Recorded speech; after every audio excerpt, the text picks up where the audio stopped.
Coba, Anggai masih ingat nggak dengan Sumpah Pemuda? Ingat. Nomor 3 poinnya apa? Menjunjung bahasa kesatuan bahasa Indonesia. Menjunjung tinggi bahasa persatuan. Iya. Menjunjung, wah, kata menjunjung itu luar biasa. Bukan ngangkat loh. Ya.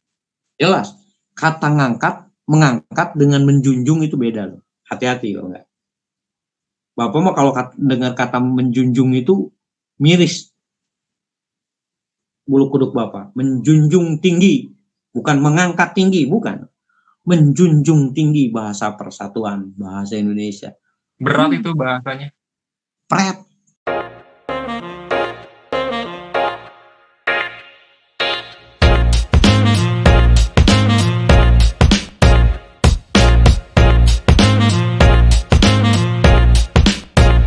Jadikan mahal kan? Iya, harus jadi mahal, Pak. Iya dong, jadikan mahal dong. Gitu. Orang lain masih main game, kita udah di sini. Gitu. Mereka mencoba, kita udah ahli kan gitu. Iya kan? Ya itu jadi mahal. Korban sedikit. Oke, nih dimulai nih ya, Pak. Mangga.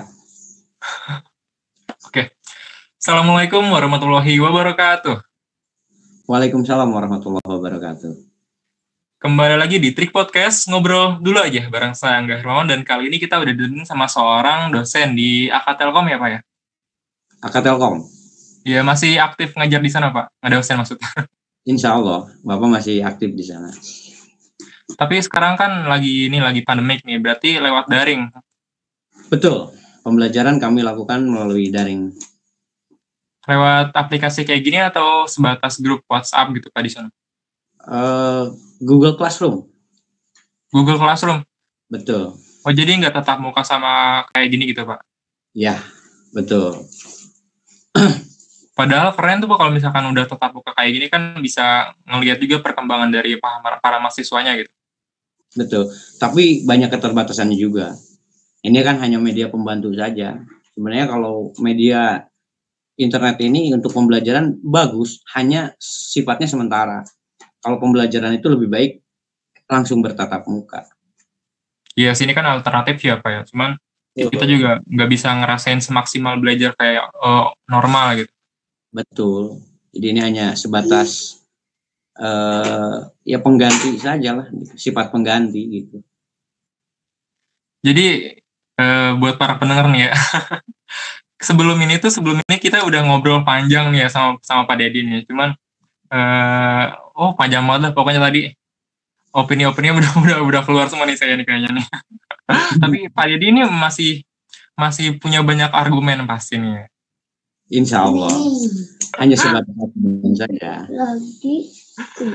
Kalau misalkan to the point ya tentang hoax. Kalau tanggapan Bapak mengenai masyarakat yang gampang banget gitu Pak terkena hoax gitu Pak.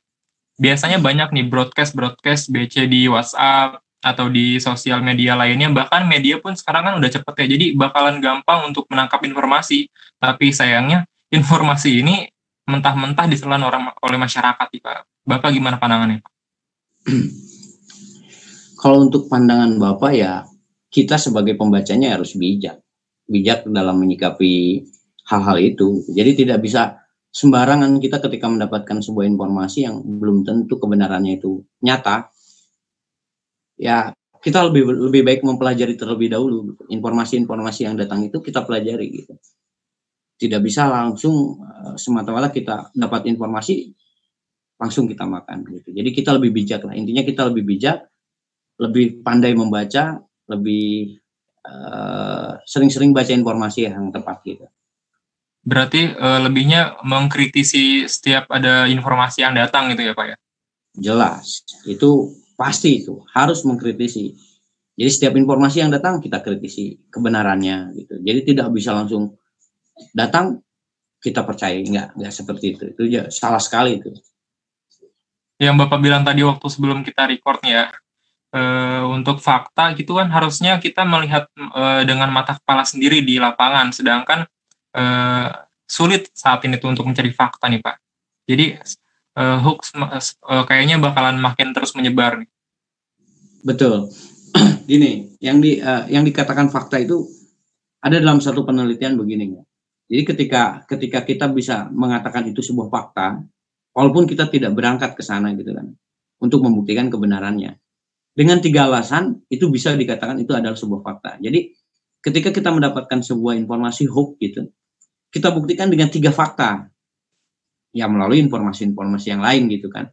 Nah, ketika 3 fakta itu, 3 informasi itu bisa nyata, informasi itu 3 itu nyata dari berbagai macam sumber, itu bisa dikatakan itu fakta. Jadi 3, minimal 3 itu. Apalagi lebih dari 3, itu bisa dikatakan bahwa informasi yang kita dapatkan itu nyata, tapi dari berbagai sumber ya, tidak dari satu sumber. Gitu. Misalnya, ketika kita mendapatkan informasi dari WhatsApp misalnya atau enggak Facebook misalnya. Kita baca di Kompas, informasi memang di koran itu kan update ya, di Kompas atau tidak dipikir di Sindo gitu kan. Jelas ketika kita mendapatkan informasi itu 3 dari sumber 3 yang berbeda, itu bisa kita katakan itu fakta. Tapi kalau hanya sebatas dari Facebook kembali ke Facebook, kembali ke WhatsApp, ya itu belum tentu kebenarannya karena itu informasi itu bisa ditulis dengan tangan sendiri gitu. Oke, kalau misalkan informasi nih yang dikasih sama media massa, contohnya kayak Kompas, Sindo dan lain-lain. 3 sumber informasi ini ngambil sumber data dari satu data yang sama. Nah, apakah satu data ini benar? Berarti belum bisa dipastikan dong kalau data itu fakta. Bagaimana? Boleh? Jadi misalnya yang Bapak bilang tadi minimal ada 3 sumber yang menyatakan bahwa data ini adalah sebuah fakta. Betul. Tapi jika jadi makin formal nih saya ngomongnya. Ya, tidak begitu. Kan situasinya situasi formal. Kalau misalkan ketiga sumber informasi ini ngambil dari satu data yang sama, kita belum bisa mastiin nih satu data yang diambil ini benar apa enggak nih kenyataannya, kebenarannya benar apa enggak. Jadi belum bisa disebut fakta juga dong, Pak. Begini, kan koran itu dimuat dari berbagai macam dari beberapa wartawan ya yang memang terjun di lapangan. Mereka itu terjun di lapangan. Jadi wartawan itu tidak asal menulis. Jadi wartawan itu dia menulis berdasarkan fakta yang ada di lapangan gitu. Betul? Nah, jadi wartawan itu terjun di lapangan. Ketika di lapangan dia menuliskan. Nah, wartawan A dan wartawan B itu akan berbeda dalam gaya menulis. Nah, misalnya wartawan Sindo dengan Pikiran Rakyat atau dengan Kompas itu berbeda. Tapi dari informasi yang sama, tapi dia menuliskan dengan gaya yang berbeda. Gitu. Nah, ketika kita mendapatkan informasi dari ketiga sumber itu, dan itu hoax itu misal tertuju pada satu hoax itu, bisa dinyatakan benar ketika informasi itu ada di berita itu gitu. Jadi bisa dikatakan itu bukan hoax tapi nyata gitu. Gitu. Kalau informasi itu didapatkan dari Facebook lagi, ya itu belum tentu lah kebenarannya itu belum tentu karena penulisnya siapa kan nggak tahu. Kalau di Kompas kan kalau di surat kabar seperti itu informasi bisa dipertanggungjawabkan gitu. Kalau di internet kan maksudnya kalau di Facebook itu belum tentu kebenarannya itu dapat dibuktikan gitu. Kalau koran itu udah pasti kebenarannya pasti dibuktikan karena di situ tertulis nama seorang wartawannya. Ketika itu informasi bohong dan itu hoax di koran itu bisa digugat, itu bisa dihukum itu. Begitu. Jadi kebenaran 3 informasi itu ketika itu benar ada dalam 3 informasi itu bisa maka hoax itu bisa dikatakan itu bukan hoax tapi fakta di lapangan seperti itu gitu. Oke, saya lebih merujuk ke arah ini sumber informasinya. Bisa kita bilang narasumber lah. Kalau misalkan soal manipulasi data itu kemungkinan terjadi nggak Pak? Soalnya kan si narasumber ini sebagai sumber yang dapat dipercaya nih oleh para wartawan Pak. Bagaimana nggak? Ini tersendatnya suaranya. Oh iya maaf Pak. Mungkin masalah koneksi. Tapi harusnya malam sih lancar sih. Iya koneksinya agak kurang greget gitu. Greget gitu. Gini, setiap penulis kan berbeda nih Pak gaya penulisan yang Bapak bilang tadi. Yang mengambil informasi kan wartawan nih, yang terjun langsung ke lapangan melihat fakta itu seperti apa. Nah, kalau misalkan soal manipulasi data yang sengaja ditutupi gitu, sehingga masyarakat pun tidak tahu menahu soal data itu hoax atau bukan gitu Pak. Itu bagaimana Pak? Soalnya eh, marak nih di sini, kita tuh nggak tahu nih sekarang ini hoax atau bukan nih informasinya. Karena walaupun sumber informasinya itu tercantum, nama penulisnya pun tercantum, tapi kalau misalkan si narasumber yang memberikan informasi ini memberikan informasi yang sudah salah gitu, sudah dimanipulasi, itu gimana? Paham Bapak. Begini, kalau wartawan itu menerima informasi dari mulut pelaku ya, paham kan maksud Bapak? Iya. Jadi si wartawan itu menerima informasi pasti dari kenyataan yang dia lihat di lapangan. Terkait dengan data, berarti si kebohongan itu, kalau misalnya terjadi sebuah kebohongan data, bukan si wartawannya, karena wartawan itu sudah menuliskan fakta yang ada di lapangan, gitu. Apalagi kalau berbicara tentang fakta, tentang data, yang menuliskan bukan wartawan itu yang menuliskan. Jadi dari narasumbernya itu sendiri. Nah bisa saja kembali lagi, kalau narasumber yang namanya narasumber gitu kan, ya bisa saja dia berkata bohong, data 50 menjadi 100, data 100 bisa saja menjadi 200. Tapi kalau nyampainya di telinga si wartawan itu data 50, pasti wartawan itu menuliskan 50. Nggak mungkin jadi 100 gitu. Bukan nggak mungkin ya, mungkin saja. Tapi kalau wartawan pasti menuliskan data yang dia dapatkan gitu. Nggak mungkin dia mendapatkan data yang bohong. Dan itu dipertanggungjawabkan oleh si penulis. Nggak mungkin tidak dipertanggungjawabkan karena di situ tercantum narasumber sekian ini, ya kan? Itu. Kalau dia menuliskan data yang bohong, wartawan itu menuliskan data yang bohong, itu dapat pidana, dapat hukuman gitu. Nggak boleh. Kalau koran atau media komunikasi berupa koran itu yang nggak bisa menyampaikan informasi yang tidak fakta, yang harus fakta gitu. Oke, kalau misalkan media informasinya nih di televisi, kita flashback ke waktu pemilu kemarin, itu kan banyak tuh desas-desus kalau misalnya datanya dimanipulasi. Banyak juga yang bilang, wah ini salah nih datanya nih, wah ini di stasiun ini salah, cuman stasiun A yang benar gitu Pak. Itu juga berarti media massa yang menyampaikan data yang nggak valid dong Pak. Soalnya dari satu stasiun TV ke stasiun TV yang lainnya beda itu datanya Pak. Gitu. Nah, ini luar biasa, ini pembicaraan ngeri juga Bapak menjawabnya ya. Aduh, saya juga terlanjur ngomong ke sini. Gitu. Begini ya, kalau kata Bapak tadi, kalau media televisi kan gitu ya, itu kan media. Ini berkaitan dengan apa? Kalau media itu hanya penyampai, alat ini namanya juga media, penyampai kan, penyampai A nggak boleh jadi B, ya kan? Iya benar. Ketika dia menyampaikan A, masa TV jadi B, kan nggak mungkin. Itu namanya media, alat menyampaikan.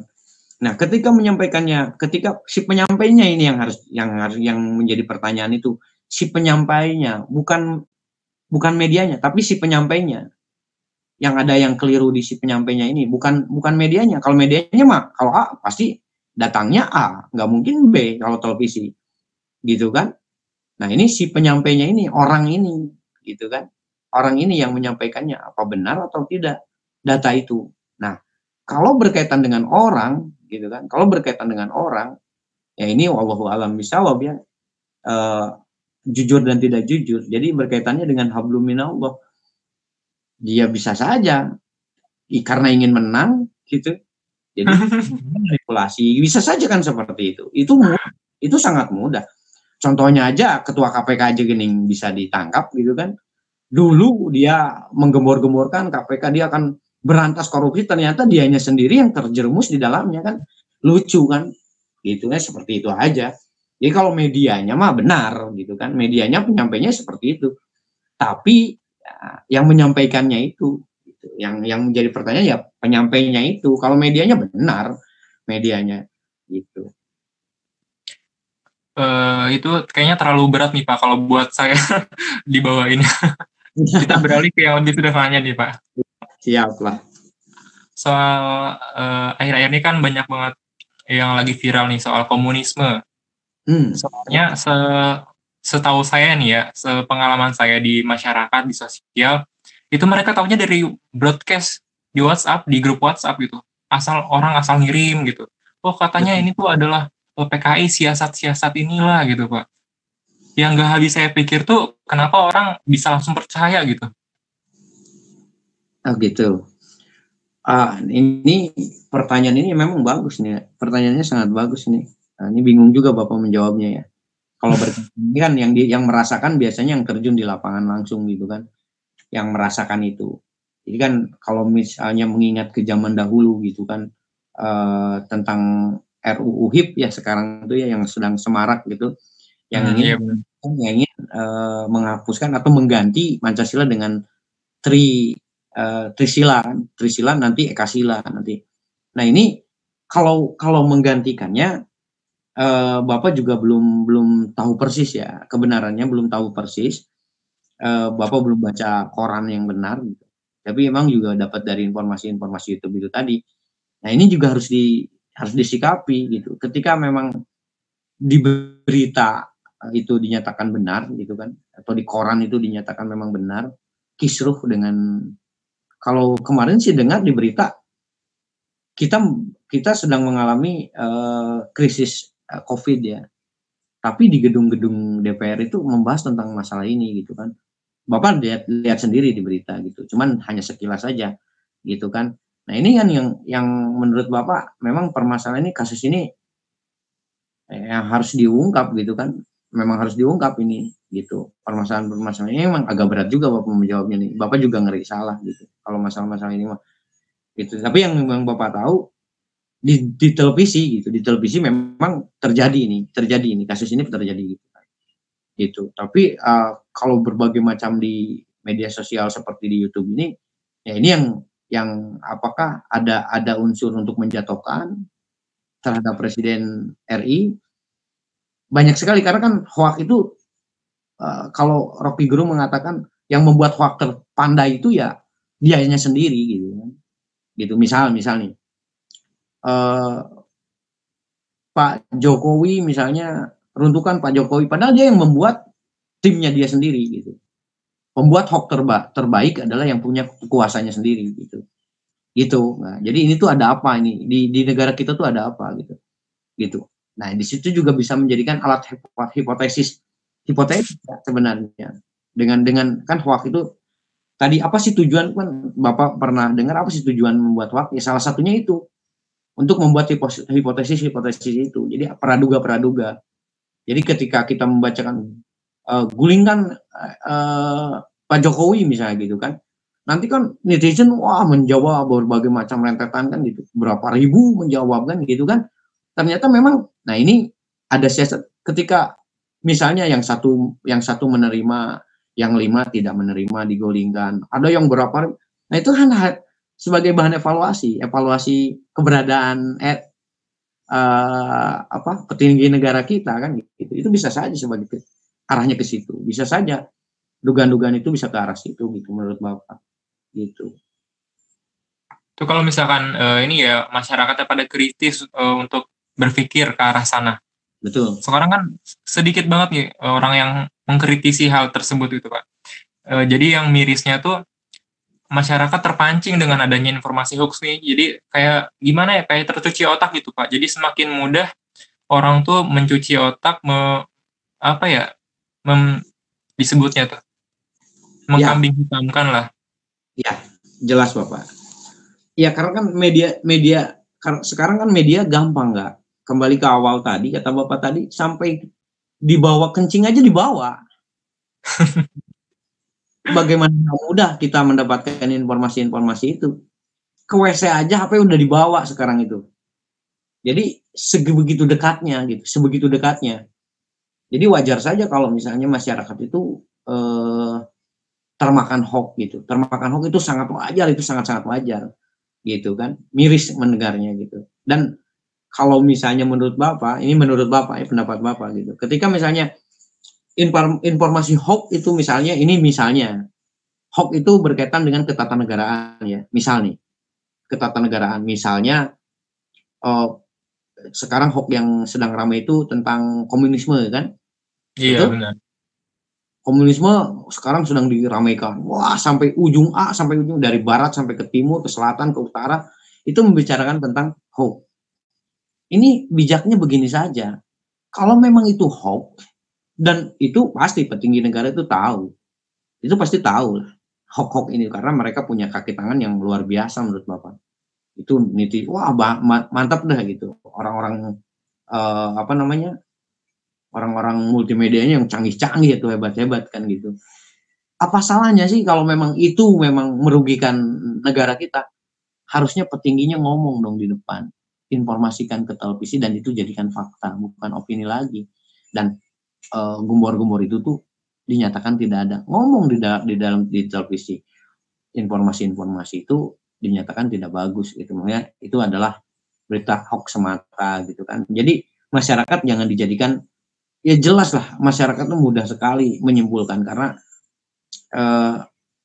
berbagai macam pemikiran yang pinter, kebelinger, pinter yang memang benar-benar pinter, ada yang pinter hanya sebatas sok pinter kan gitu. Nah, harus ada pembuktian. Kalau memang informasi Pancasila itu apa, RUU itu akan diubah, kalau memang benar, kalau itu memang itu hoax, harusnya pemerintah itu cepat tanggap, gitu kan, cepat tanggap, ngomong di depan, publikasikan, gitu kan, bahwa informasi ini, kalau memang itu, kalau misalnya diam aja ya mungkin benar saja, gitu kan.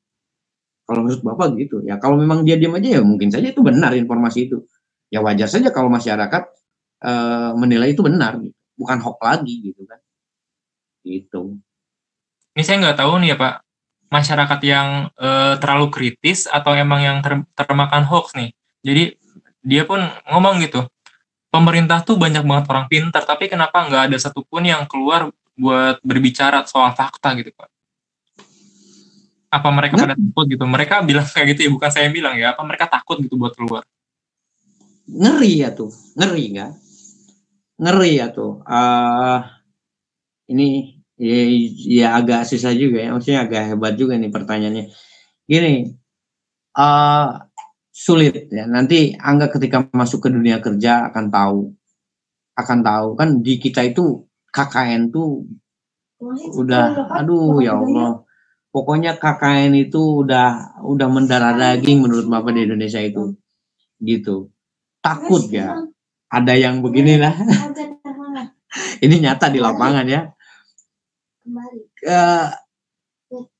Kita dekat karena ingin jobnya gitu, ngerti nggak maksud Bapak? Iya, paham banget. Kita kalau ke petinggi negara mah kita harus sangat dekat dong. Kalau nggak dekat mah kita nggak bakal dikasih job dong gitu kan. Itu aja lah dasar pemikiran untuk menjawab itu mah gitu. Kenapa nggak bisa lari dari keluar dan tidak bisa keluar dari itu? Jawabannya simpel itu aja gitu. Ngerti nggak maksud Bapak? Ngerti lah, ini kan soalnya kemarin juga lagi marak tuh ya soal kasusnya. Aduh, ini ngeri nih Pak kalau bahas politik nih Pak. Iya, ngeri juga lah gitu. Kacau sih kalau misalkan kita ngelihat ke atas gitu ya, ngelihat ke pemerintahan. Cuman kita ngelihat ke bawah juga ke masyarakat juga tambah kacau juga nih. Apalagi soal krisis membaca kemarin kan. Ya. Kita tuh gampang termakan hoax, apa karena rendahnya tingkat minat untuk membaca apa gimana nih Pak? Soalnya emang Bapak kan udah pengalaman sendiri kan ya, udah jadi guru, jadi dosen juga, ngelihat anak-anak tuh jarang banget yang baca buku, baca novel, apalagi baca berita yang isinya tentang data yang valid gitu ya. Malah lebih suka ngebaca broadcast WA yang belum tentu kebenarannya gitu Pak. Miris. Betul. Kan sekarang itu apapun dimudahkan, nggak? Apapun dimudahkan, kan berbeda dengan zaman-zamannya dulu. Kalau dulu kan sulit. Kan kalau orang itu berpikirnya selalu ingin dalam keadaan zona nyaman. Siapapun itu. Dalam artian manusia itu berpikir tidak mau sulit, selalu ingin nyaman. Siapa yang ingin sulit? Adakah manusia yang ingin sulit? Nggak ada.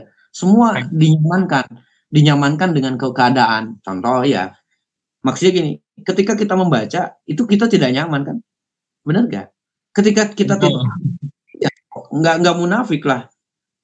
Setiap orang membaca itu tidak nyaman, tapi ketika kita membaca WA kan gitu, dia selalu nyaman karena manusia itu ingin ada di dalam posisi yang nyaman dimanapun itu, siapapun itu, gitu. Jadi kalau misalnya kita berkaitan dengan gaya membaca, misalnya kok masyarakat Indonesia itu rendah sekali daya bacanya. Ya memang sudah dimudahkan, apapun juga dimudahkan.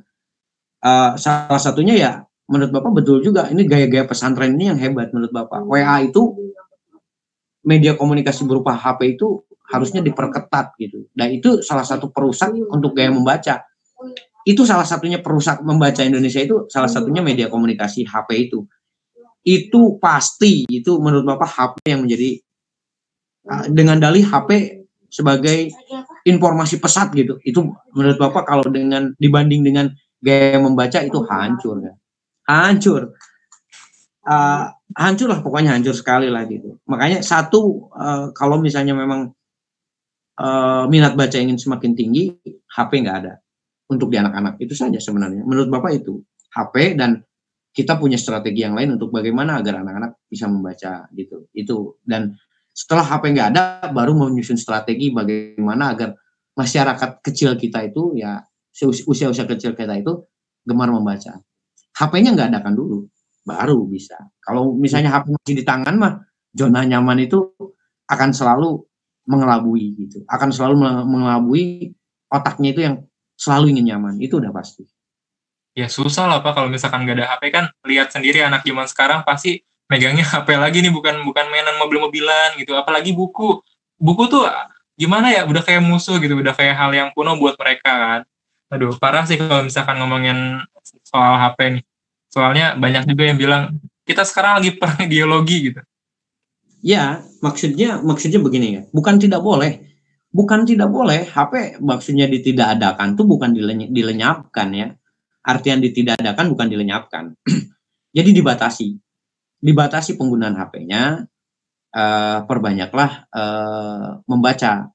Jadi dikurangi, misalnya penggunaan HP itu misalnya dari pukul 4 sampai dengan pukul 6 misalnya, selesai. Dan kesananya tidak boleh megang HP lagi. Dan itu harus menurut hemat Bapak ini ya, itu harus dilakukan. Kalau tidak dilakukan, repot nggak? Kalau misalnya masih pegang HP dengan dalih, kan sekarang itu anak-anak pintar. Informasi semua ada di sini, Bu. Di sini, Pak. Ada di HP, Pak. Betul, bacanya 5 menit, main gamenya 20 jam, gitu kan. Kan? Iya kan, karena memang dunia nyaman itu enggak. Dunia nyaman. Jadi manusia itu memang inginnya nyaman. Inginnya nyaman. Dalam hal bekerja, dalam hal apapun inginnya nyaman. Makanya ada istilah lari dari zona nyaman kan. Kalau Anda ingin hebat, lari dari zona nyaman itu. Nah, ketika memang masyarakat kita tidak sulit untuk membaca, lari dari zona nyaman itu, bagaimana caranya?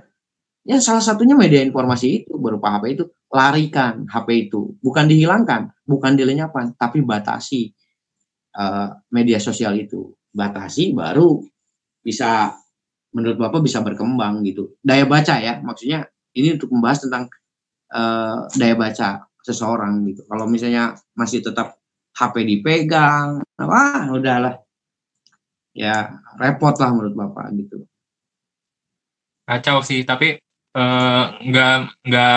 nggak semuanya buruk juga sih soal HP Pak. Soalnya kan ada juga beberapa aplikasi khusus untuk membaca nih ya. Soalnya kayak misalkan Wattpad itu sebenarnya walaupun fiksi, tapi itu kan cerita seperti ini juga, cerita biar mereka hobi baca lah. Punya apa ya? Punya rasa kenyamanan juga walaupun dalam konteksnya membaca. Kita kan tahu nih anak-anak tuh pada benci membaca nih ya. Kalau bilang benci kayak terlalu gimana gitu ya.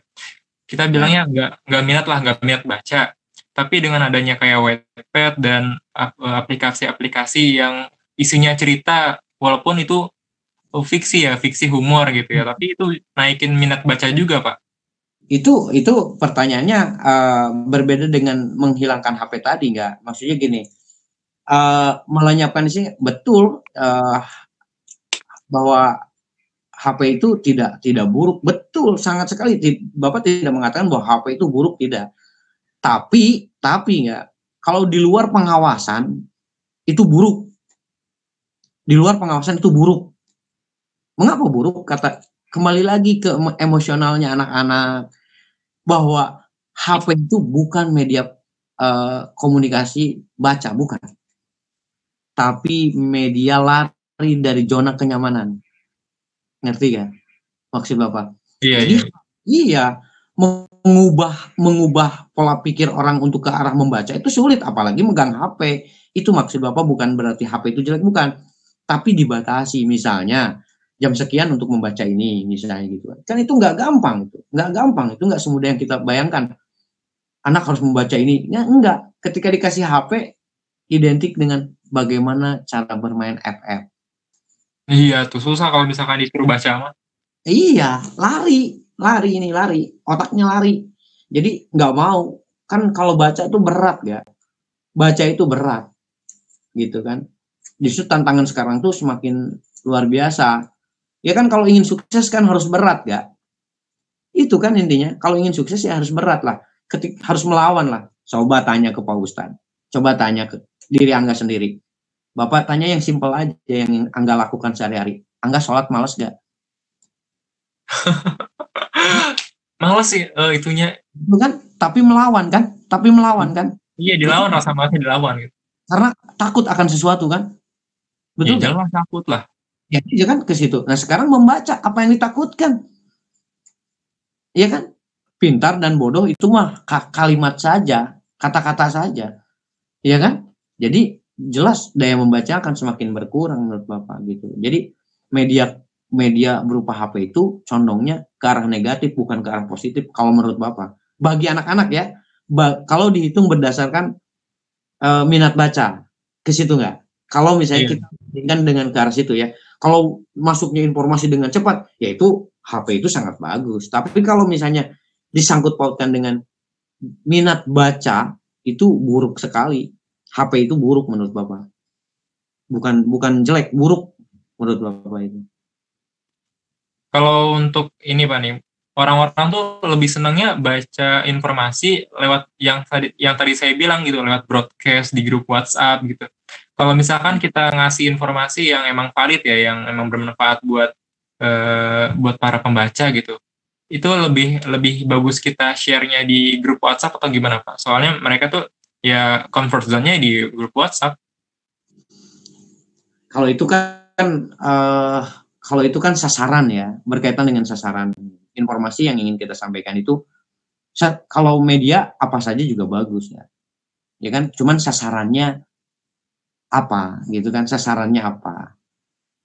Kalau berbicara itu berarti berkaitan dengan sasarannya siapa. Contoh lagi nih, kalau Angga ingin menyampaikan bahwa kopi itu nikmat, bukan ke anak-anak mungkin seperti itu ya jawabannya ya. Iya. Benar nggak? Tapi harus tepat, sasaran kita harus tepat. Kalau media mah apa saja juga bagus, media mah apapun juga sangat bagus. Cuman sasarannya yang harus kita cermati itu. Ketika kita meng-share sebuah informasi yang tepat, yang bagus, sasarannya siapa gitu. Sasaran kita itu siapa? Remaja kah? Anak dewasa kah? Orang tua kah? Itu yang harus dicermati gitu. Karena setiap beda angkatan itu berbeda pola pikir, itu udah pasti. Jelas lah, pasti beda banget, soalnya dari responnya juga banyak banget nih ya. Yang kontra banyak banget, yang pro juga sih, nggak sedikit yang pro. Soal misalnya ada satu informasi ya yang diberikan nih, yang di-share di grup lah. Ada yang kontra gitu, oh ini konspirasi nih, nggak bagus nih, nggak jelas. Terus yang pro bilang, oh kamu aja yang belum tahu kebenarannya gitu. Itu kan jadi sebuah argumen yang nggak ada ujungnya juga, Pak. Iya jelas, kata Bapak tadi. Seperti itu aja, Trisila itu, kan gitu. Ya kan tidak semua orang itu benar dan tidak semua orang itu salah kan. Boleh aja berpendapat mah, silakan saja, sebatas itu tidak melanggar hak, tidak melanggar HAM, itu orang tuh bebas berpendapat, gitu kan. Nah itu makanya sepintar-pintar kita itu tadi, akhirnya kembali back yourself ya, back myself berarti kembali ke diri sendiri lagi gitu. Dalam menyikapi sebuah informasi itu ya kembali lagi pada diri sendiri gitu. Iya, selain kurangnya niat baca juga yang lebih berpengaruh gitu ya. Kurangnya berpikir kritis nih Pak, soalnya masyarakat ya yang saya bilang tadi juga nelannya mentah-mentah gitu, informasi belum dikaji lagi kan, belum dibandingkan dengan informasi lain, belum ditelusuri asal-usulnya, ya asal makan gitu ya, nggak dipikirin dulu gitu. Jangankan berpikir kritis gitu Pak, berpikir aja belum belum bisa gitu. Betul. Nah ini ya di awal, di titik awal, berarti kembali ke awal. Kan kekritisan itu muncul karena bacanya yang hebat, ya kan? Ini dari Iya. awal. Ada kan kalau di awalnya kritis, orang itu sering baca dari awal, makanya dididik belajarlah usia dini kan gitu. Ada istilah seperti itu. Belajar di usia dini. Terus semakin dia semakin banyak membaca, di awal semakin banyak membaca, maka itu tanpa disadari bahwa kita akan kritis, tanpa disadari gitu, akan kritis. Kalau untuk dewasa, untuk belajar berpikir kritis, ya agak susah juga karena memang dia siapa awalnya gitu kan. Apakah dia seorang yang ahli membaca atau tidak kan gitu. Kan kekritisan itu muncul karena dia itu sering baca, intinya gitu. Ketidaktahuan gitu kan, ketidaktahuan akan informasi, atau dia tahu untuk menyatakan kebenarannya, maka dia sering bertanya gitu kan, kekritisannya itu. Jadi awalnya ya karena dia nggak sering baca, jadi menelan mentah-mentah, apalagi didukung lagi dengan informasi-informasi yang cepat datangnya.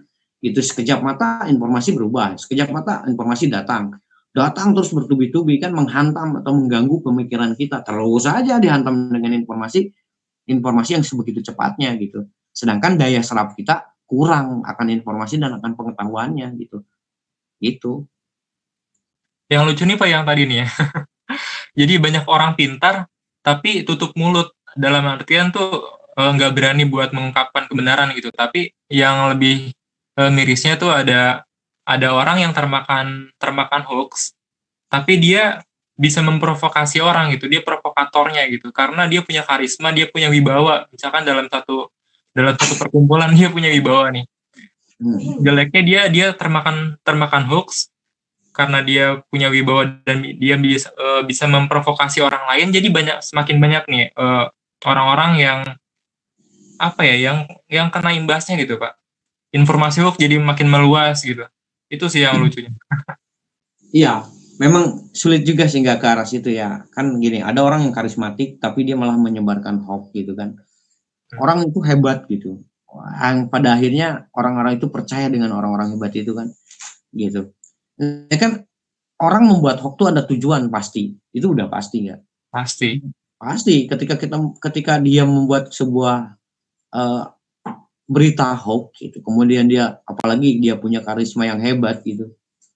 Oh, cepat sekali dia menyebar luasnya itu luar biasa, cepat sekali gitu kan. Makanya kembali lagi ke dirinya sendiri. Kalau misalnya orang lain orang hebat itu, nah orang hebat ini pastinya punya tujuan tertentu, punya tujuan dia kenapa harus dia membuat hoax. Ada tujuannya. Kembali lagi ke perutnya.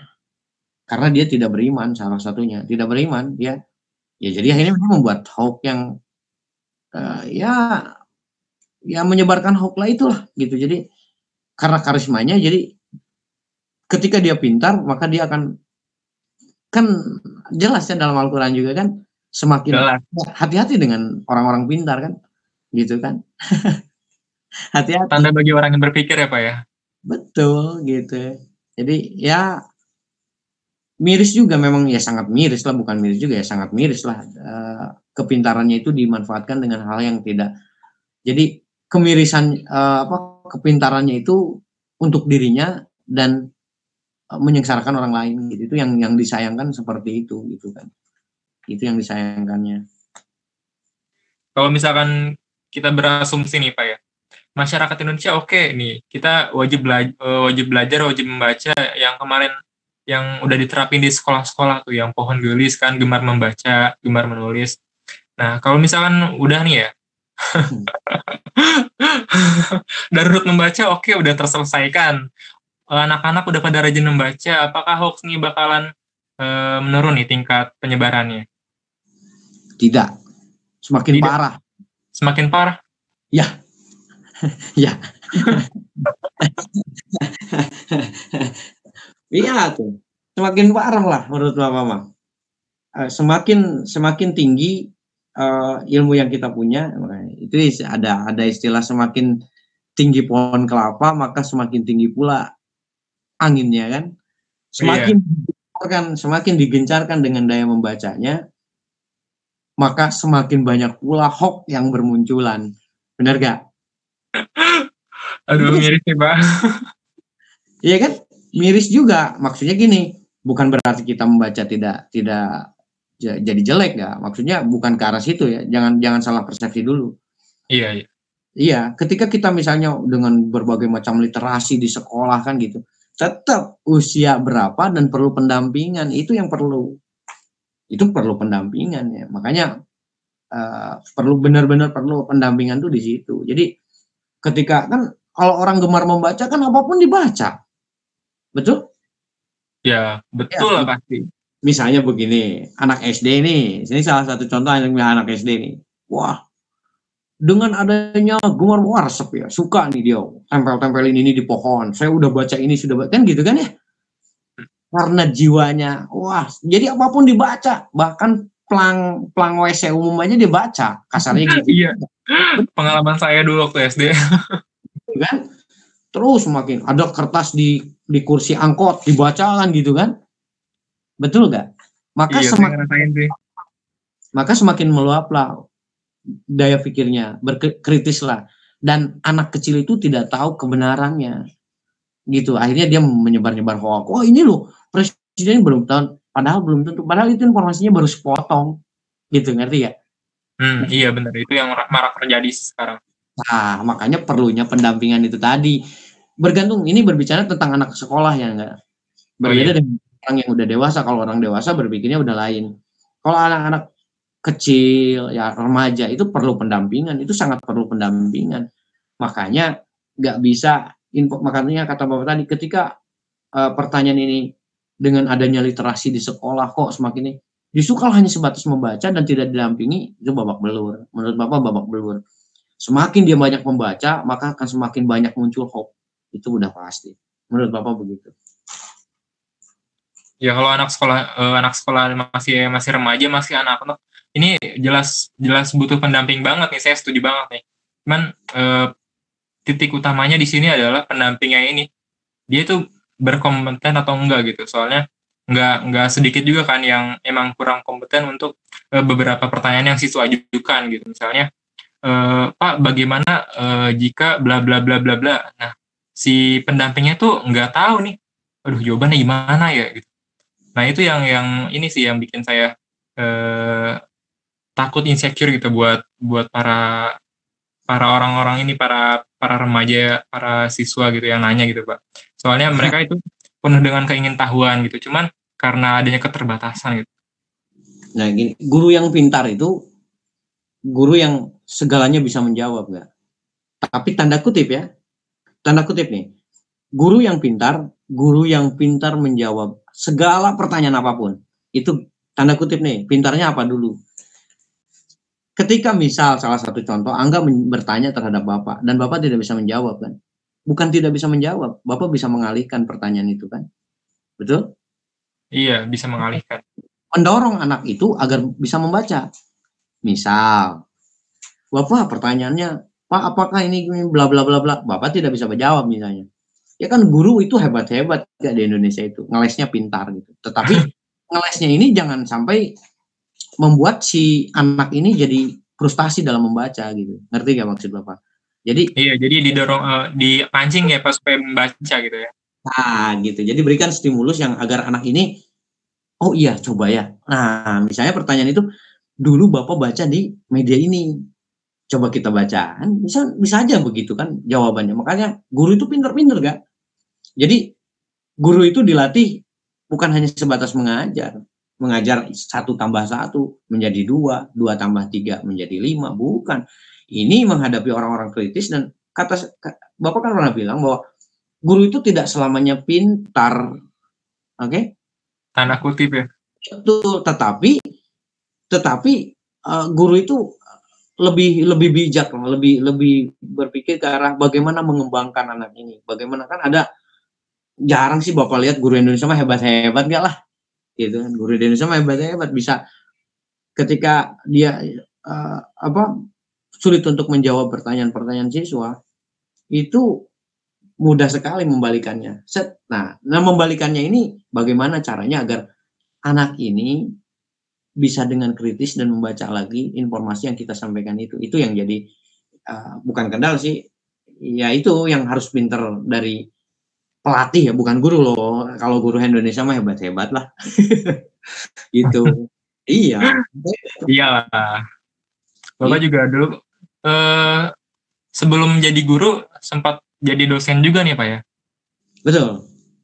Saya lebih penasaran ke ini sih, waktu Bapak masih jadi guru gitu.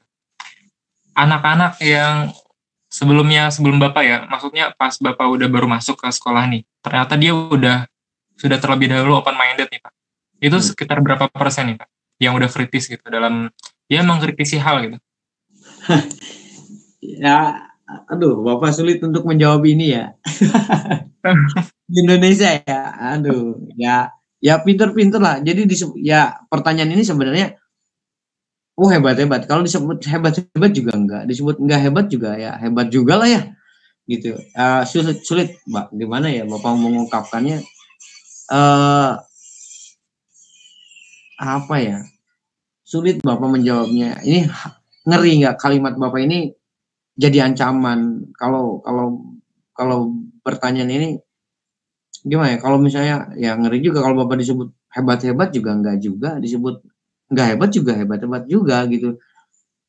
Ya kalau dipresentasikan beberapa orang misalnya dalam satu kelas ketika Bapak datang kemudian orang itu bisa dikatakan hebat berapa persen tuh? Paling ya 1% gitu. Yang sudah 1% lah. Jujur-jujuran aja Bapak gitu. Ini 1% juga kagak kayaknya. Kurang malah. Kurang malah gitu ya. Jadi menurut Bapak ya bukan sok Bapak gimana ya? Justru Bapak kadang-kadang miris dengan anak-anak Bapak sendiri. Bapak kadang-kadang jujur aja nggak. Bapak sering diskusi dengan istri Bapak, kebetulan guru juga gitu kan. Kadang nangis keberadaan itu, ternyata siswa-siswa kita tuh luar biasa ya gitu, luar biasa. Tugas guru Indonesia itu luar biasa gitu. Ketika menyikapi orang-orang yang ya Allah gitu, luar biasa lah.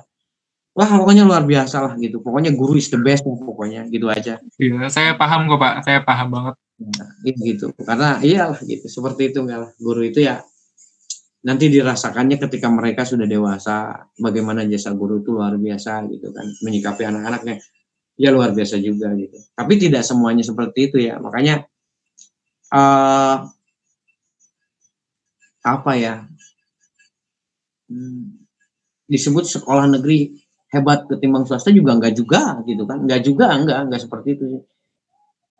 Sugesti yang membedakan antara swasta dan negeri itu sugesti, gitu. Sugestinya aja sih sebenarnya. Gitu. Mungkin itulah agak susah Bapak menjawab ini mah nih. Pertanyaannya hebat Saya paham kok Pak, saya paham Pak. Jadi saya mau ngebandingin nih Pak ya sama murid yang udah pernah Bapak ajar sama sekarang mahasiswa yang Bapak ajar nih. Sekarang Bapak lagi ngedosen di AK Telkom ya Pak ya? Betul. Nah mahasiswanya tuh udah pada open minded belum Pak? Soalnya saya ngiranya open minded tuh rentang usianya remaja ke atas gitu. Saya ngiranya begitu. Tapi saya mau ngebandingin ini sama Bapak, sama mahasiswa yang Bapak ajar ya Pak. Gimana nih Pak?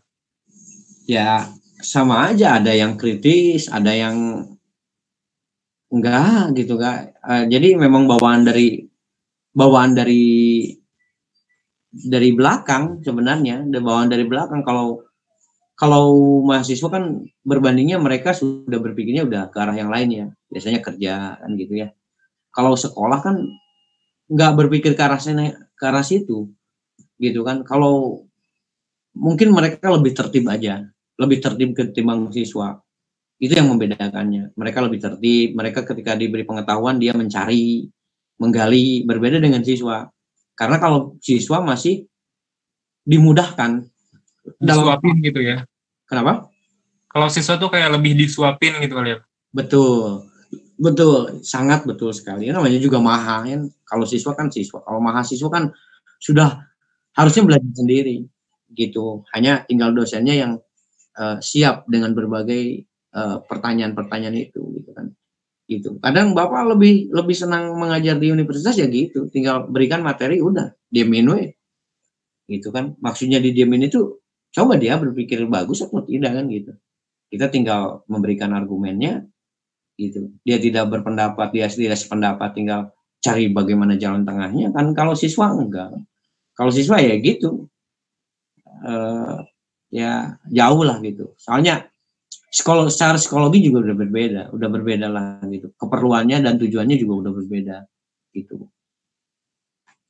Oh, berarti bukan berdasarkan usia nih ya, Pak. Soalnya saya kira, usia remaja ke atas nih relasinya udah mulai luas gitu ya. Terus pemikiran juga udah lumayan terbuka gitu. Saya kira begitu. Kalau menurut Bapak tekanan ya, emosional tekanan yang membedakan itu. Kalau menurut Bapak, tekanan yang bisa membedakan dia itu. Kalau dimudahkan ya sebenarnya sama sih semuanya juga. Tapi kan kalau mahasiswa lebih tertekan dengan keberadaan hidupnya. Kalau SMA kan tidak tertekan dengan kehidupannya, tidak gitu kan. Masih enjoy lah ya SMA. Kalau SMA kan enjoy. Kalau universitas kan tertekan hidupnya. Jadi dia akan semakin bangkit gitu. Pertanyaannya kalau begini pertanyaannya mengapa nggak dari awal atau tertekan gitu. Ngerti nggak maksudnya? Iya, kenapa nggak dari awal coba? Dari waktu masih remaja, waktu masih muda lah. Berarti kalau universitas harusnya udah dia menciptakan sesuatu kan? Iya, harusnya ada inovasi yang lebih baru lagi. Ya iya itu, makanya gitu. Jadi ditekannya ya selagi kuliah. Kalau di SMA gitu nggak tertekan, paling tertekannya oleh tugas gitu. Sedangkan di rumahnya ibunya juga nggak pernah bertanya, bahkan ke anaknya juga udah dilepaskan aja. Jadi nggak punya tanggung jawab intinya gitu. Jadi tekanan yang membedakan mereka itu tekanan. Menurut Bapak tekanan dirinya gitu. Kalau manusia itu tertekan pasti lain cerita orang itu. Jadi tekanan yang membedakan orang itu, manusia itu yang membedakan itu tekanan dalam dirinya itu aja sebenarnya. Ya kan tekanan kan ngaruh ke emosionalnya juga, Pak. Saya juga termasuk orang yang susah kontrol emosi kalau misalkan lagi tertekan gitu. Betul gitu. Iya seperti itu. Emosional tekanannya itu yang membedakan itu. Ya kan kalau misalnya kita dimudahkan itu tadi, dimudahkan, makanya ya hidupnya juga gitu. Gitu. Kembali lagi ke tadi, informasi hoax ya karena dimudahkan itu yang memudah, yang muncul-munculnya seperti itu karena dimudahkannya itu, karena tidak disulitkan gitu aja sebenarnya. Kembali lagi ke pengetahuan yang kita dapatkan antara perbedaan antara SMA dan universitas atau perguruan tinggi, ya itu tadi karena dimudahkan, ya kan? Oh, iyalah pasti. betul. Jadi karena dimudahkan itu tadi, jadi tidak pernah berpikir kritis karena dimudahkan gitu. Apapun dimudahkan gitu. Itu nggak mau Oke, selain tekanan ya, Pak, faktor yang mempengaruhi seorang tuh bisa berpikir kritis gitu, yang memicu seseorang tuh bisa berpikir kritis lebih dewasa gitu. Selain tekanan apa nih, Pak? Selain tekanan, ya daya baca, tekanan lah intinya, harus diberikan tekanan itu aja manusia mah. Satu itu kalau ingin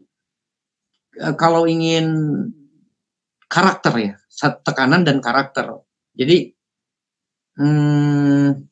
gimana ya menjelaskannya? Jadi ketika manusia tertekan gitu, dalam artian tertekan di sini tetap nggak harus ada pendamping gitu, harus pendampingnya tanda kutip ya, pendampingnya tanda kutip. Maksudnya pendamping itu kalau mahasiswa masa sih didampingi kayak anak TK aja kan gitu, enggak.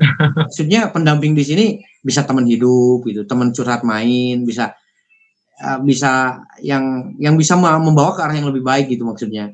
Pendamping itu di situ. Ketika kita tertekan, contoh nih misalnya, ya ini pengalaman Bapak aja lah dulu lah.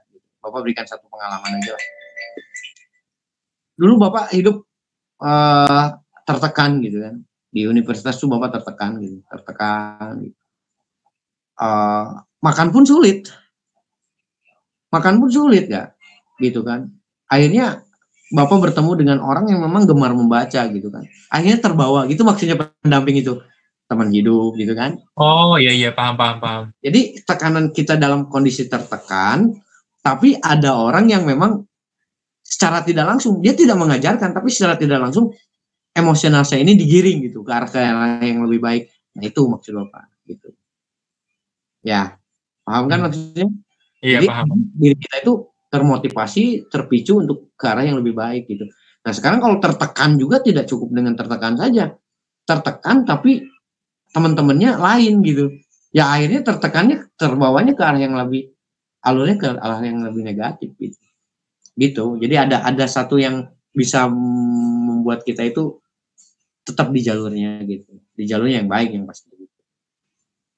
Kalau rentang siswa SMA kan agak susah nih Pak buat menerima tekanan-tekanan, apalagi teman-temannya kan lebih suka memprovokasi nih dengan informasi yang emang belum tentu benar kan. Susah Betul. buat apa namanya, kayak membangkitkan berpikir kritisnya itu.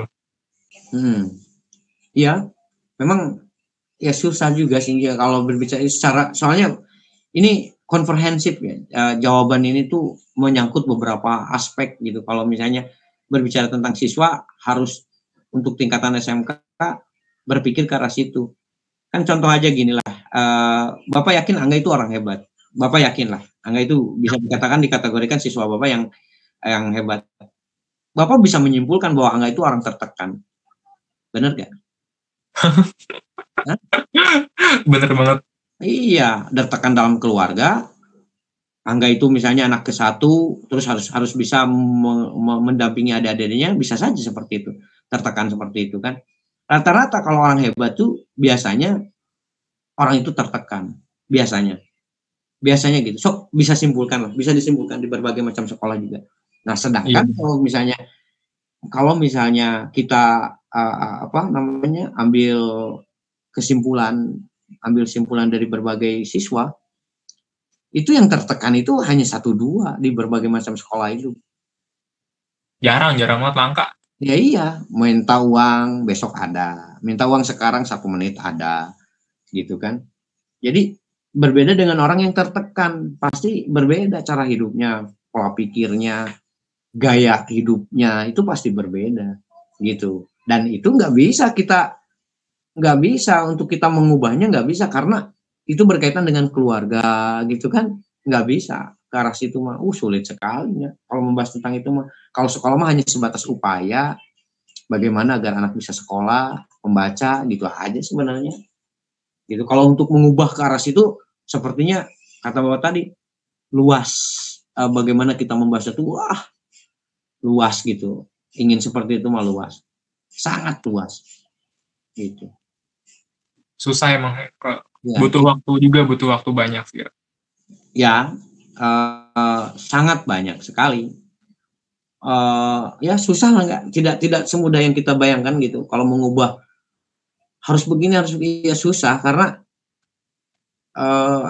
mengubah manusia itu kalau tidak pada dirinya sendiri ya susah. Mau digimana, kan kita mah hanya stimulus saja. Kalau guru itu sifatnya stimulus, nanti yang responnya itu yang bagaimana nanti, kan gitu. Yang responnya itu ya tadi anak-anaknya itu tadi, dengan berbagai macam karakter yang berbeda-beda itu tadi. Ada yang dimudahkan, ada yang susah, sulit sekali untuk menjadi maju. Anak-anak sekarang itu ya tidak semudah yang kita bayangkan, sulit sekali gitu. Makanya tugas guru hebat-hebat. Salut sama guru-guru Indonesia gitu.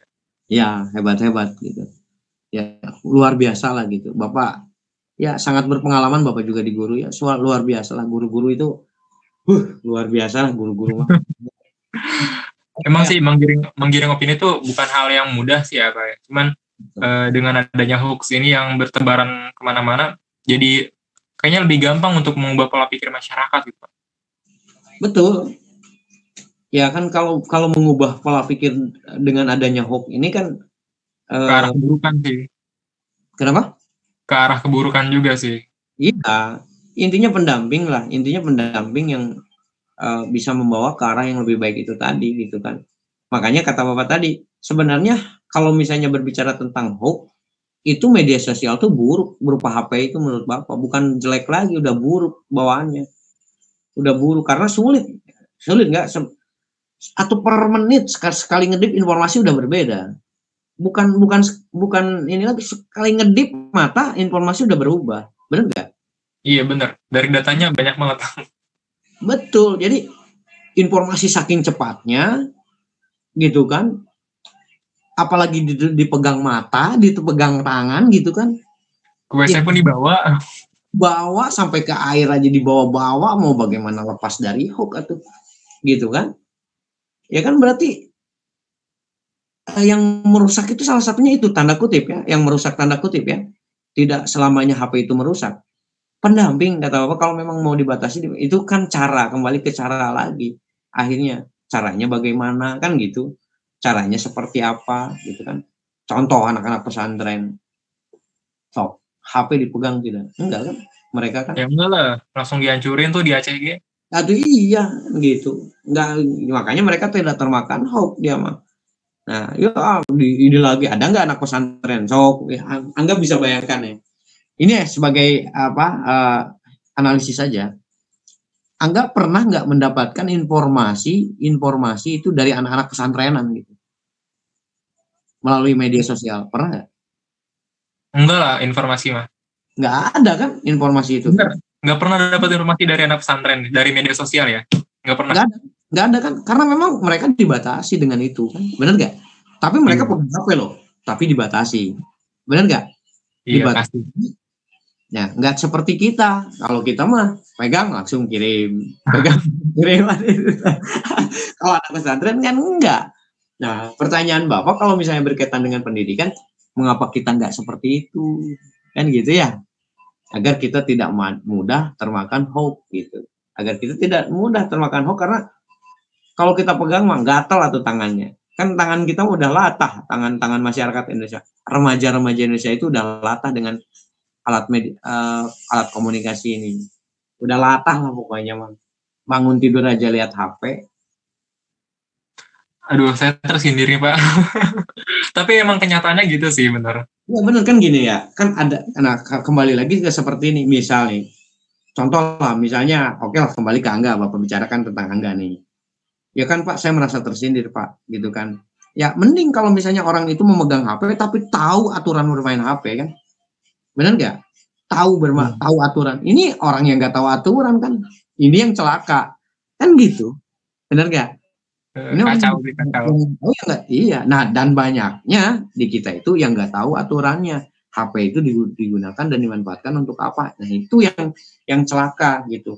Nah, sekarang kembali lagi ke bagaimana cara mengubahnya agar anak-anak itu tidak seperti itu. Ya, pendamping. Karena kecepatan informasi itu sangat sulit untuk dibatasi kecepatannya itu. Wah, datang lagi kalau tidak didampingi gitu. Ya, susah lah gitu.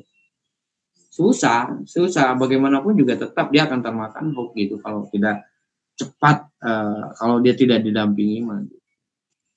Emang sih kita tuh kayaknya tidak bisa mengimbangi kecepatan informasi yang sekarang tuh ya cepat banget lah, pokoknya kita juga mengimbanginya tuh nggak bisa gitu, susah.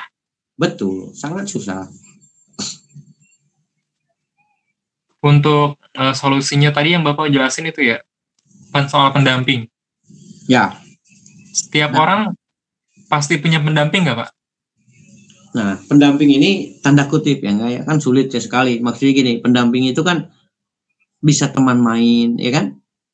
Pendamping itu bukan hanya misalnya orang tua harus bayar pendamping, tidak harus seperti itu. Maksudnya pendamping di sini bisa teman mainnya, bisa ya kalau orang-orang hebat kan didampingi dengan orang-orang yang begitu, ya bergaulnya lah dengan orang-orang yang tepat gitu. Kalau pendamping bahasanya untuk anak-anak SD kan gitu ya. Kalau pendamping kan anak SD, anak-anak SMP masih bisa didampingi. Kalau anak-anak SMA mungkin pergaulannya, ya ini yang harus dicermati itu. Gitu. Jadi kalau misalnya kan perubahan orang itu didasari atas dasar keluarga dan sosial gitu kan. Jadi kalau misalnya kita berbaur dengan orang-orang yang memang begitu ya, endingnya ya begitu. Gitu. Kalau Agim bilang kalau kita gaul dengan pandai besi ya bawa besi. Kalau kita gaul dengan tukang terasi ya bawa terasi gitu kan. Kalau kita percaya dengan orang-orang yang seperti itu, ya kita akan termakan seperti itu gitu. Makanya selektiflah dalam memilih, dan orang tua juga di sini harus bisa melihat keberadaan putra dan putrinya itu lebih intens gitu aja. Ini udah berapa jam nih Pak kita ngobrol nih Pak? 5 jam bisa nih ya. Waduh. Obrolannya luar biasa ini, pertanyaan-pertanyaannya membuat Bapak waduh, Ini ngeri gitu pertanyaannya tuh ada sedikit-sedikit ngilu gitulah gitu. Aduh, kita juga ini kayaknya terlalu ini, Pak. Terlalu banyak menerima informasi dari Bapak sampai tumpah nih informasinya. Gak kuat tampung. Luar biasa, yang pasti Angga luar biasa lah gitu. Iya, Pak. Alhamdulillah Bapak bertemu Angga bisa komunikasi ya. Nanti mah harus kopdar, bicaranya harus nggak boleh daring nih, harusnya Iya, Pak. iya harus silaturahmi gitu kan. Luar biasa lah. Besok tuh ada acara, boleh main ke sini. Bapak ada selalu besok hari Sabtu ya. Sabtu ada, Minggu gak ada Bapak. Oh, iya, besok hari Sabtu. Sekarang udah hari Sabtu, Pak. Kan kita recordnya pagi-pagi. Hari Sabtu. Besok ya benar-benar. Sekarang hari Sabtu. Masih ada. Insya Allah hari Minggu Bapak ada kegiatan gitu dengan rekan-rekan gitu. Insya Allah, Pak. Insya Allah. Siapa tuh tapi main kok insya Allah. Iya, segap ajakin segap. Basis TKR ajakin ya. Iya, Mas siapa mau pacarnya ke sini nggak? Bawa coba. Aduh, belum punya, Pak. Barangkali orang sana yang mau minat gitu, Pak. Banyak atuh. Kalau orang yang nggak pacaran di awal itu bakal mendapatkan pacar yang lebih baik di akhir, itu biasanya.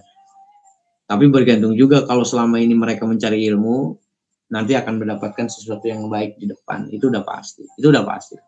Gitu. Kalau di awalnya dia udah mendapatkan ilmu-ilmu yang baik di depan gitu. Tapi kalau misalnya di belakang udah, kan Bapak kalau ke anak begitu mengajarkannya. Jangan pacaran dulu sekarang, nanti kamu akan mendapatkan pacar yang luar biasa di akhir gitu kan. Sok aja gitu. Iya, Bisa benar. dibuktikan gitu. Kalau itu pendapatnya itu bisa dibuktikan. Pengalaman pribadi ya.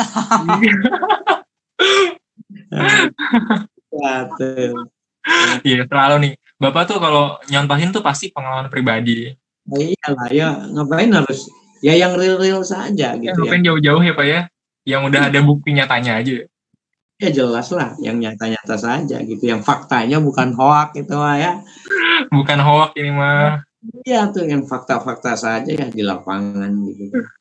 Gitu. Oh itu Angga pernah baca ini ya, apa status Bapak ya ingin rasanya pergi ke Jepang ya. Iya, tadi malam baca. Nah gitu. Tadi malam baca ingin rasanya ke Jepang, ingin tahu gitu. Apakah di sana itu di SMP itu ada pelajaran bahasa Indonesia gitu. Kadang-kadang Bapak bingung sendiri dengan pertanyaan itu enggak. Dengan keberadaan Indonesia itu luar biasa lah pokoknya. Bapak kalau berbicara itu sedih ya. Wah, sedih deh, sedih. Ya wajar aja lah menurut Bapak kalau Indonesia itu keberadaannya seperti ini. Wajar saja. Wajar, sangat wajar. Indonesia digerus dengan isu-isu komunis, PKI gitu, wajar menurut Bapak. Sangat wajar. Sangat-sangat wajar. Itu Bapak maklumi lah gitu. Dan endingnya hancur ya wajar-wajar saja lah gitu. Iyalah, karena kita tidak bisa menghargai yang kita punya gitu aja intinya. Kita tidak bisa menghargai yang kita punya aja gitu. Gitu aja sih sebenarnya. Gitu kan. Satu contoh nih gini ya. Kemarin anak Bapak cerita, yang perempuan tuh yang tadi Bapak lihat kan di kamera kan? Iya. Ada kan? Ceritanya ada bule tuh ceritanya. Anak Bapak tuh buang sampah sembarangan. Dimarahin sama bule itu. Kemarin cerita, ya Cina. Caca dimarahin sama bule. Cina. Kenapa? Buang sampah. Sama Tea tuh buang sampah sembarangan. Dimarahin sama bule. Kenapa? Buang katanya sampahnya pada tempatnya katanya gitu kan. Itu warga asing yang datang ke Indonesia luar biasa nggak? Luar biasa lah. Dia disiplin juga sih. Satu itu mah hal-hal yang memang benar-benar di depan mata, benar-benar pribadi seseorang ya itu. Ini bahasa. Ini Bapak pernah cerita dulu di SMA kan? Mengapa kita nggak pernah punya prinsip dengan bahasanya sendiri? Ini yang selalu Bapak gemborkan di universitas juga begitu. Mengapa sih kita tidak bangga dengan bahasa kita sendiri gitu? Nah ini yang sulit sekali ya. Gitu. Biarinlah ada tertulis di kita bahasa Inggris, nggak apa-apa. Cuman jiwanya itu harus Indonesia banget gitu. Harus banget apa yang kita punya ya. Jelas satu. Ya, itu yang Bapak miriskan itu kita itu nggak seperti itu gitu. Mengapa sih kita itu selalu tunduk dengan mereka? Itu dari segi bahasa ya. Karena Bapak memang guru bahasa, jadi dengan bahasanya aja kita kalang kabut gitu. Ada kan sering sekali siswa Bapak yang menjawab, mengapa sih bahasa Inggris itu selalu menjadikan, ya karena bahasa negara katanya Pak, bahasa internasional. Bahasa internasional, bahasa global. Iya, pertanyaan Bapak, mengapa nggak bahasa Indonesia bahasa global atuh? Yang itu, iya kan? Iya. Iya kan, pertanyaan Bapak mengapa? Mengapa atuh kita itu bahasa Indonesia itu nggak bisa begitu gitu? Mengapa? Pertanyaannya. Toh Jepang sedikit-sedikit merangkak bisa begitu gitu. Kok mengapa harus ada bahasa Jepang di Indonesia? Gitu kan, maksudnya bukan tidak boleh, nggak, maksud Bapak sangat boleh ada bahasa Jepang di kita, sangat-sangat boleh. Cuman pertanyaannya, di Jepang ada nggak bahasa Indonesia gitu? Kan lucu kan? Berarti kita rendah dong. Gitu kan? Wajar, Pak. Wajar kan masih berkembang. Wajar dari mananya? Bapak mau mengatakan wajar kalau bahasa Indonesia tidak? Dan sulit itu untuk mengubah itu. Sulit itu enggak? Karena kita tidak. Coba, Angga masih ingat nggak dengan Sumpah Pemuda? Ingat. Nomor 3 poinnya apa? Menjunjung bahasa kesatuan bahasa Indonesia. Menjunjung tinggi bahasa persatuan. Iya. Menjunjung, wah, kata menjunjung itu luar biasa. Bukan ngangkat loh. Ya. Jelas, kata mengangkat dengan menjunjung itu beda loh. Hati-hati kalau enggak. Bapak mah kalau dengar kata menjunjung itu miris. Bulu kuduk Bapak. Menjunjung tinggi, bukan mengangkat tinggi, bukan. Menjunjung tinggi bahasa persatuan, bahasa Indonesia. Berat itu bahasanya. Pret. Apa yang dijunjung coba. Dari bahasa aja kita sudah kalang kabut menurut Bapak. Dari bahasa kan Bapak sering cerita. Kita mah dari segi bahasa saja sudah terjajah gitu. Secara tidak langsung ya, bukan sengaja, tapi secara tidak langsung negara kita sudah terjajah dari bahasa juga. Kita tidak punya prinsip akan bahasa Indonesia itu hebat gitu. Di Jepang, di Bali, Angga pernah ke Bali, walaupun belum pernah juga, lihat saja di Bali. Bahasa Inggris kan hampir semua bernuansa Inggris.